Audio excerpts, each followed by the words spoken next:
동방이란 동방견문록의 동방과 동방이어지국의 동방은 같은 장소였는가? 동방견문록의 동방과 동방이어지국의 동방은 같은 장소였다는 것을 입증하기 위해 본책을 서술하게 된 이유였습니다. 동학, 동이, 동방, 동국 등 방향표시 동은 과연 누가 붙인 이름인가? 우리는 일상적 무의식적으로 우리의 위치를 동이라고 이름 붙입니다.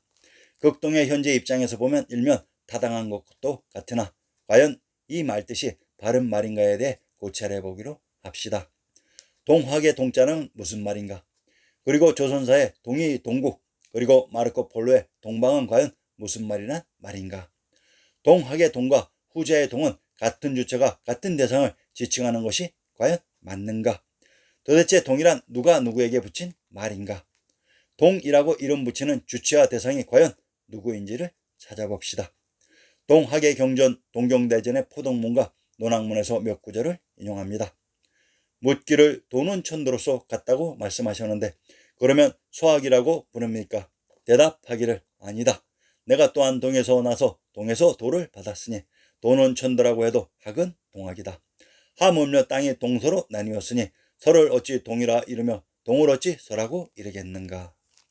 위 인용문에서 보이는 것과 같이 동학은 서양 즉 유럽 전체가 아닌 근대사에 등장해서 소유럽을 침공해서 정착한 대영제국과 협력국의 침입으로 자기 천하인 더 코리아 연방을 장악하여 자기 천하 사회를 지키고 회복하는 문제의식을 가지고 일어났습니다. 동경대전이 말하고 있는 서는 소유럽의 근대적 무장 침략 세력을 선명히 지칭하고 있다고 보이고 그 서에 대해서 동이 지리적으로 선명히 구분된다고 하고 자기를 동 혹은 천하라고 지칭하고 있습니다.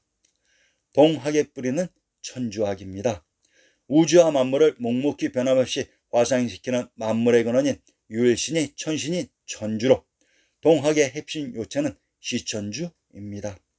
천신인 천주를 내 몸에 모시는 내유신령의 박달학, 부도학, 불도학이기도 하며 천인합일, 신인합일의 유불선이기도 합니다.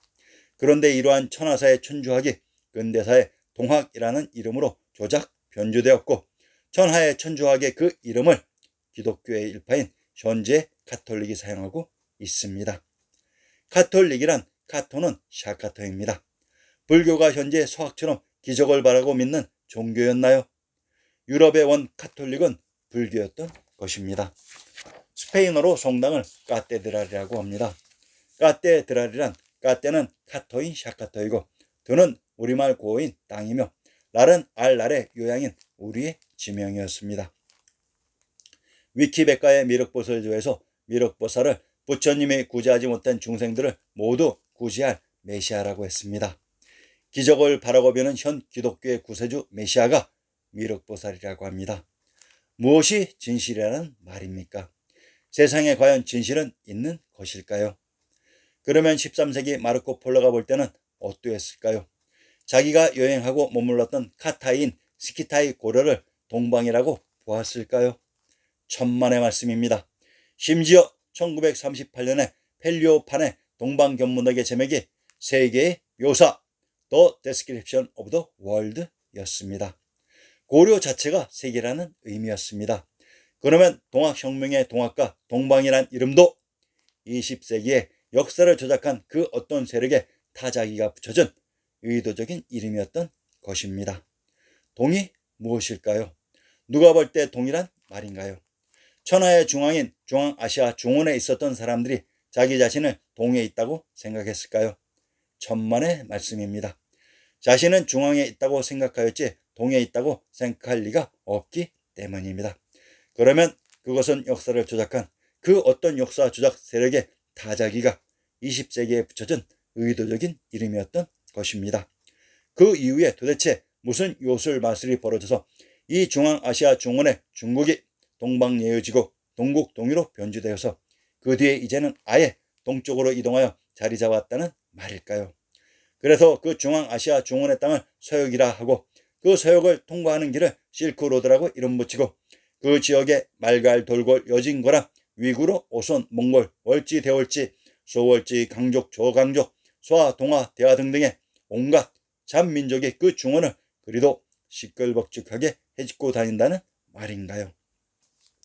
우리는 그곳 중앙아시아에서 있었던 동학천도 태평천국 주체의 투쟁과 그 패배를, 그 혁명을 진압해서 역사를 조작한 세력들을 이해하지 못하면 영원히 그거 너무도 웃기는 동이 서이 타령이나 혹은 동국 서역하면서 조작된 역사의 틀 안에서만 머물러 조작된 역사나 완성시키는 작태를 벌이면서 관념적 과격성이나 민족적 자극적인 폭력성에 갇히게 되어 있는 것입니다. 그 사이에 우리의 정신은 황폐화되고 몽환의 악몽 속에서 알아들을 수도 없는 역사의 헛소리들만 늘어놓게 되어 있는 것입니다. 그 당시 역사를 조작한 세력들인 구성급 프리메이슨 아더 메가더가 지금 살아 돌아온다면 그 당시 역사를 조작한 그 자신도 지금의 역사를 보면 도저히 알아들을 수도 없고 아더 메가더에게는 의미도 닿지 않아 헛 웃음만 나오게 하는 현재의 판타지 소설 같은 역사의 학문과 이론 말들 뿐, 역사를 조작한 그 세력들조차도 작금의 현실 역사를 보면 헛 웃음이 나오는 그러한 지경입니다. 왜 그렇게 되었을까요? 그것은 우리가 바른 의식을 가지고 바르게 분간해서 바른 이름을 붙여서 부를 수 있는 그 주체와 정신을 상실했기 때문입니다. 동학천도 태평천국의 주체 세력이 어떤 과정으로 패배해서 몰살당하고 살아남았는지, 그 진압 세력이 어떤 작전으로 몰살시키고 자기들의 목적을 위해 역사를 완전히 조작하고 또는 어떤 부분은 살려서 이용했는지, 그리고 중앙아시아를 어떻게 나누고 파괴하여 현재와 같은 모습으로 조작해서 만들었는지를 분간하지 못한다면 우리는 역사를 조작한 동학혁명의 진압 세력이 만든 그 조작배기 역사 속에 한갓 조작배기 마네킹일 수밖에 없습니다. 즉 주체와 정신을 상실한 꼭두각시로 살다가 죽을 수밖에 없습니다. 동학혁명 이후에 진압 세력이 조작해 놓은 동국, 동이, 서이, 서역, 말갈, 몽골, 돌골, 여진, 고란, 위구르, 오선, 몽골 월지 혹은 반도사, 중국사, 몽골사, 일본사, 중앙아시아 등등의 우리의 의식이 사로잡혀서 우리는 우리의 주체와 정신이 상실당한 줄도 모르고 마치 우리가 조작된 반도사의 주체였던 것처럼 착각하고 산다면 우리에게는 희망이 없는 것입니다. 그저 다람쥐 쳇바퀴 속에 갇혀 평생 제자리 걸음을 할 뿐입니다. 코리아는 황해인가 동해인가, 고려체와 소토남. 이 글은 다른 사람의 글을 인용한 것입니다. 한국에서는 양배추, 중국, 대만, 싱가포르, 일본에서는 고려체, 소토남이라고 부릅니다.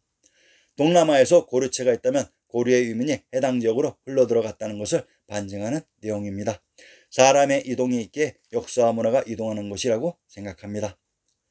한반도에서는 양배추라고 부르는데 현 중국, 일본 권역에서는 이 양배추를 고려체 또는 그들의 서쪽에 있었던 서토의 채소인 남이라고 부른다면 여기에 우리는 무엇인가 상식적으로 간단하게 풀 수 없는 문제가 내포되어 있다는 것을 느끼게 됩니다.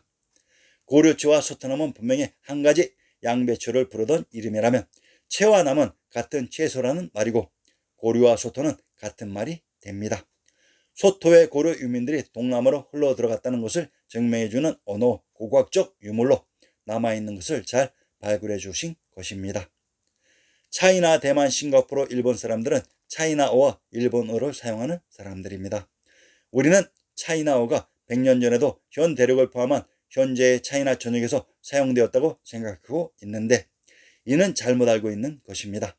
현재 차이나어의 발음 표기는 영어 알파벳인데 그러면 영어 알파벳으로 발음을 표기하기 이전에는 과연 무엇으로 표현했다는 것인가요? 현대 차이나어의 가장 중요한 6지방 언어를 꼽는다면 북경어, 산동어, 상해절강, 복건어, 광동어, 광서, 호남어라고 알고 있습니다. 바로 현 중국의 해안지역 도이의 언어들입니다. 이 현 중국의 해안지역에서 살던 도이인들이 지난 150여 년 사이에 대륙 내부를 유리하고 장악했고 지금도 지배하고 있습니다. 물론 지금은 대륙의 중원지역까지 이 해안의 차이나어를 사용하는 사람들이 대부분입니다. 반도에서는 양배추, 카배추, 호배추라고 불렀고 지금도 부르는데 이 양배추를 고려체, 소토남이라고 부르는 사람들, 즉 차이나, 대만, 싱가포르, 일본 사람들은 분명히 고려 사람들은 아닙니다. 바로 해안가의 차이나어 혹은 일본어 사용자들입니다. 이 해안의 사람들, 즉 차이나어를 사용하는 도의인이 봤을 때 고려, 조선은 그들의 서쪽에 있었던 소토였습니다. 그래서 고려의 양배추를 소토남이라고 불렀던 것입니다. 소토와 고려, 조선은 정확히 동의어인 것입니다. 정말 경천동지할 일이 아닙니까? 역사 주작 세력은 서해 고려 중원과 동해 현 차이나어권 도의와 동서에 바꿔치기를 해냈던 것입니다. 지금까지 막연하게 그럴 것이라고 생각해 왔는데 상기의 글을 보고 생각하다가 2차 조작인 조선을 수안 이동으로 옮겨놓은 중국사 25사의 조작이 다름 아닌 동서의 바꿔치기였던 것입니다. 이제 호도, 호추, 호밀, 호떡, 호빵, 호배추, 호파의 호 혹은 카라라는 말을 생각해 봅시다. 호 혹은 카라라는 말은 현 차이나 해안가에서 봤을 때 소토 혹은 고려라는 의미로 쓰이는 말이라는 것입니다.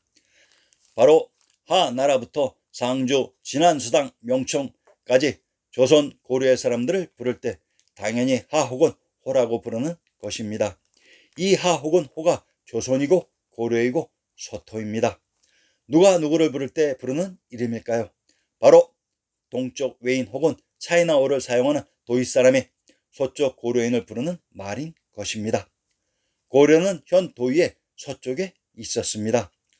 고려체 서터남 같은 글은 과히 일품의 글이었습니다. 호밀은 대국밀입니다. 즉 호는 대국입니다. 대국은 현재의 차이나인 청국놈, 떼놈, 된놈들의 서토에 있는 조선 황제국의 중원을 말씀하셨음이 분명합니다. 상기글의 핵심은 코리아는 동이가 아닌 중원인 중국인 광화의 화인이고 동이란 현 차이나 내륙과 베트남, 라오스, 캄보디아, 미얀마의 사람들이 동이라는 얘기입니다. 앞으로는 현 차이나에서 해외로 이민 간 사람들을 화교라고 부르는 것도 삼가해 주시기를 바랍니다. 화교는 바로 우리가 화교입니다.